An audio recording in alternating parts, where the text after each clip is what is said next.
Well, I'm not going to categorize them as balloons. We're calling them objects for a reason. Certainly the event off the South Carolina coast for the Chinese spy balloon, that was clearly a balloon. These are objects. I am not able to categorize how they stay aloft. It could be a gaseous type of balloon inside a structure, or it could be some type of a propulsion system. Well, here we go.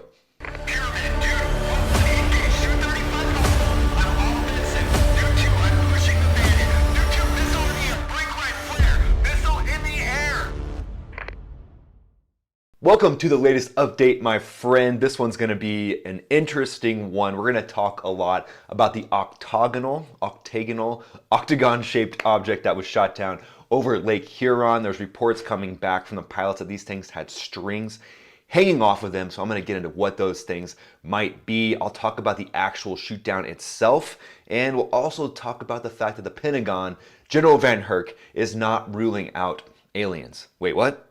Yeah. We're at that point where we're not even ruling out aliens. And stay to the end, the very end of the video, I will do a bonus round where I'll talk about, wait, the US is sending balloons over China now?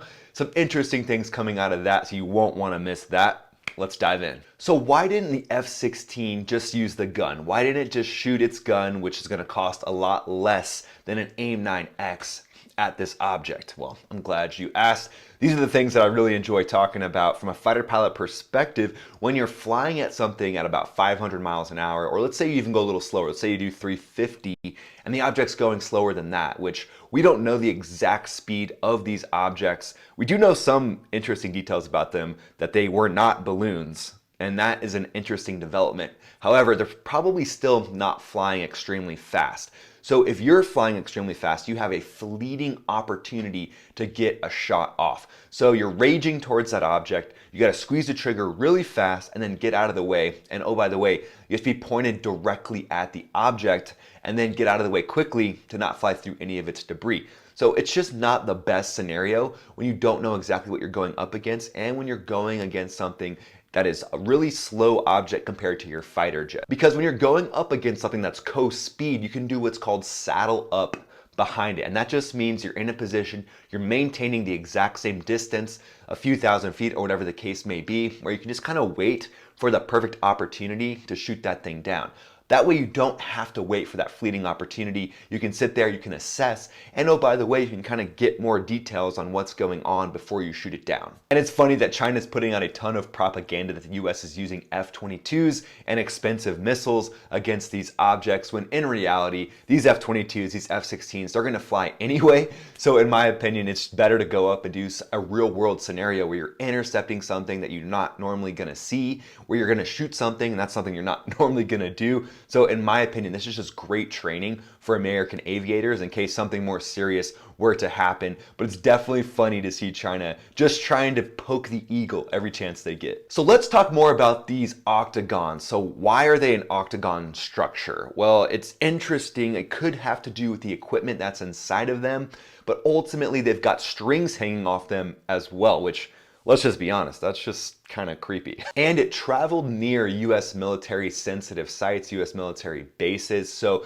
to say that it doesn't have some form of propulsion is definitely missing the point. There is a way that these things are maneuvering around and going towards sensitive sites. So we're definitely dealing with something different than just your average balloon. So it's good to hear General Van Herk finally say there's a reason why they're not calling these balloons, and he said that in a recent statement. So the fact that it's octagonal might again be the equipment, but it could also be the fact that it's some sort of new aerodynamic way for it to maneuver at certain speeds, and then the strings hanging off of it.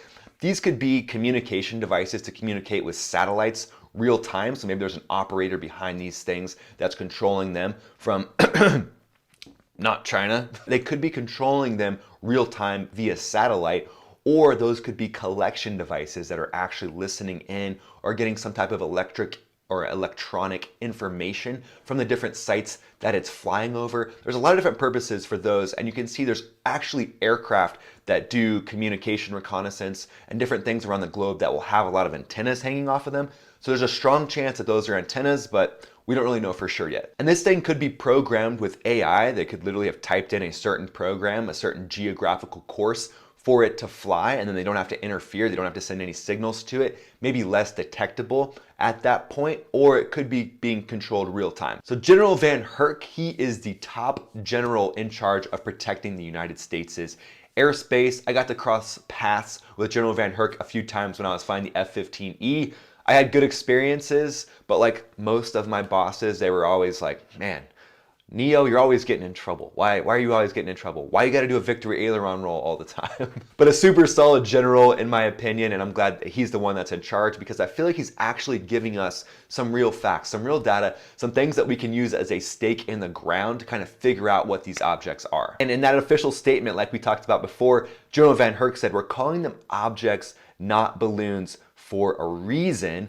However, he continued to say that the military had not been able to identify what the most recent objects were, how they stayed aloft, or where they were coming from. But it's nice to know that they're not balloons. And this whole time I had this feeling that these are not acting like balloons. If they're posing threats to civilian aviation, then there's something else going on here besides just your run-of-the-mill balloon. But it's hugely appreciated that General Van Herk is standing up and saying, look, these are not balloons. These are something different. It helps us. It helps us understand a little more what's going on. Because the other day when Senator Schumer stood up and said, these are just balloons, it made the hair on the back of my neck stand up because these clearly weren't acting in a similar fashion as balloons. Maybe there's some characteristics that they use, some of the same technology, but obviously they're self-propelled, they're flying over sensitive sites, they're shaped like an octagon, there's strings hanging off of them. There's something different here. So for us to finally hear from someone with expertise like General Van Herk, it helps a lot to understand, and it makes me think that, you know, politicians should just stick to politicianing. And these incidents are coming as the government is trying to rebrand UFOs, unidentified flying objects, to UAPs, unidentified aerial phenomenon. But it includes a lot of different things. It includes phenomenons that are happening in the sky, phenomenon in space, and also in the ocean. Because I've read about unclassified information that has said that there's actually drones that can be dropped into the ocean. They can make their way to the surface, pop out of the surface, and then fly around. I mean, there's so much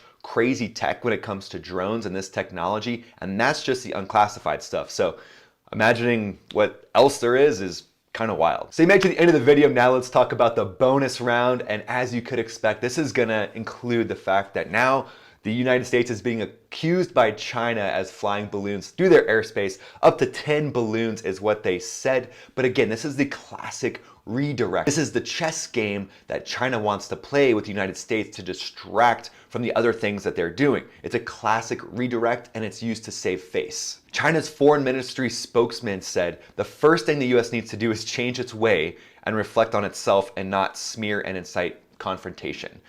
So it's kind of like two kids on a playground that are kind of battling and fighting each other, and it's a classic redirect, in my opinion. When someone feels guilty, like China feels guilty over this, they know they've been caught, they're like, well, you did this the other day, so what I did doesn't matter. And it's just that classic way that a child would argue, so it's pretty funny to see play out real time. And now some words from John Kirby. He says there could be completely benign and totally explainable reasons for why these objects are flying around up there. He's referring to Lake Michigan, Alaska, Canada, but not nefarious. I mean, if China was gathering weather information or just getting some sort of regular benign information, their balloons or whatever these things are, these objects, these UFOs, are in United States' airspace without permission, and they're actually in a position where they could pose danger to civilian aircraft. So to John Kirby, I say, even though you have a cool name, you're kind of missing the point here. It's the fact that they've come into our territory without permission. I mean, even if a United States citizen was flying these things, they would be in a position to endanger civilian aircraft, so that person would be put on trial for endangerment. So we shouldn't take any of the onus off of China, saying that these could be up there for an explainable reason.